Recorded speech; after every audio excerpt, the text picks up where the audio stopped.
Pawan Kalyan has reacted to the terrible tragedy in Andhra Pradesh, the bus tragedy which has led to over 20 people losing their lives. The Andhra Pradesh Deputy Chief Minister has mourned the loss of lives, where Pawan Kalyan has said that a very unfortunate incident has occurred and expressed his condolences over the Kurnool bus tragedy, where 20 people, including 19 bus passengers and a biker who came under the bus, died. Let's listen in to what the Deputy Chief Minister has said on that tragedy. The conductor and bus driver, I think they did their best, that's what they're saying. But sad part is because of the bike went underneath the bus, I think that petrol tank got exploded and it jammed all the doors. That's what the preliminary reports say. And that's why they are not able to, many of the people are not able to rescue. At least 20 people could come out alive, and 10 lives had been lost. And we feel really sad for it. And I'd like to convey my heartfelt thanks to Honorable PM Modi ji for announcing the ex gratia, and that really means a lot for Kurnool and for the state of AP. And also I'd like to thank Honorable CM Sri CBN Garu for standing by the victims.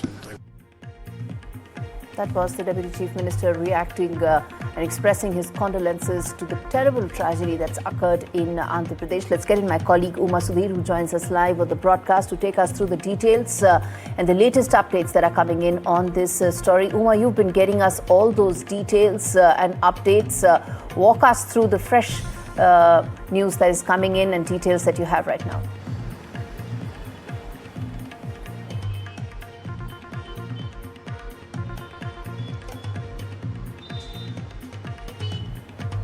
So we are here in Kurnool city in Andhra Pradesh, just near the district government general hospital, and just a short while ago we met the Andhra Pradesh Home Minister Anita Vangalapudi as well as Telangana's Senior Minister, Excise Minister Jupalli Krishna Rao at the accident site, and both of them are talking about both their governments respectively declaring a compensation of 5 lakh rupees to the families of those who have died in this unfortunate accident and 2 lakh rupees each to those who have been injured.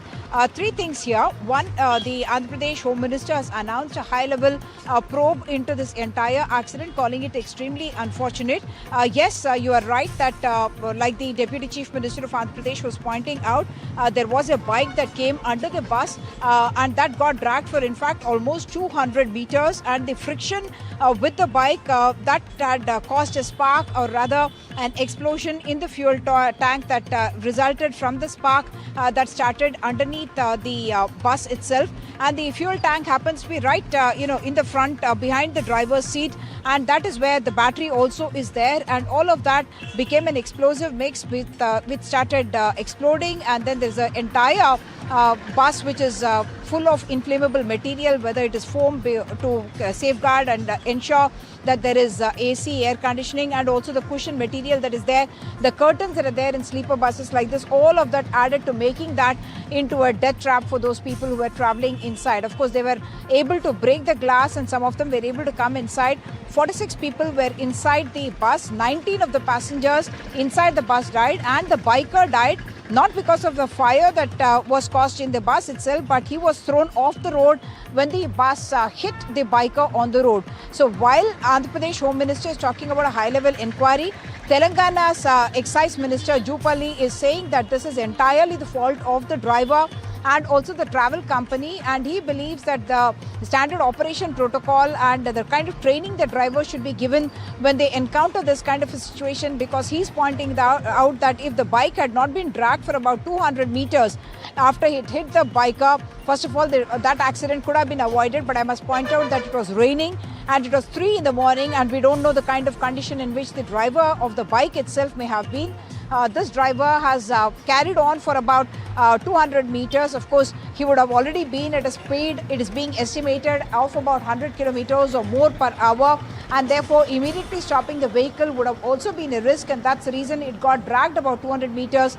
That led to the bursting of the fuel tank, because of which this terrible accident has taken place. So now what the Telangana government is saying is that the travel companies should be made to follow certain standard protocols about what speed to drive at and what kind of protocols the driver should follow.